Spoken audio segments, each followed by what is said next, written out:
Mort de deux journalistes occidentaux en Syrie, l'américaine Mary Colvin, grand reporter pour l'hebdomadaire britannique Sunday Times, et le français Rémi Hochlik ont été tués dans un appartement transformé en centre de presse au cours du pilonnage d'un quartier de Homs. Après le décès du français Gilles Jacquier, ce sont maintenant trois journalistes occidentaux qui ont trouvé la mort en Syrie. Deuxième journée de garde à vue pour Dominique Strauss-Kahn à la caserne de gendarmerie de Lille. L'ancien patron du FMI est entendu depuis mardi matin pour complicité de proxénétisme et recel d'abus de biens sociaux. Deux issues s'offrent à l'ancien ministre socialiste, la libération pure et simple à la fin de la garde à vue ou la mise en examen. Les corps de plusieurs passagers du Concordia retrouvés dans la partie immergée du paquebot. Il pourrait s'agir de 4 victimes du naufrage.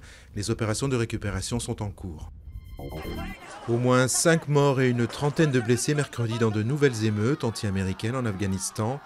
La veille, l'incinération de plusieurs exemplaires du livre saint de l'islam, le Coran, avait provoqué des manifestations aux abords de la base américaine de Bagram.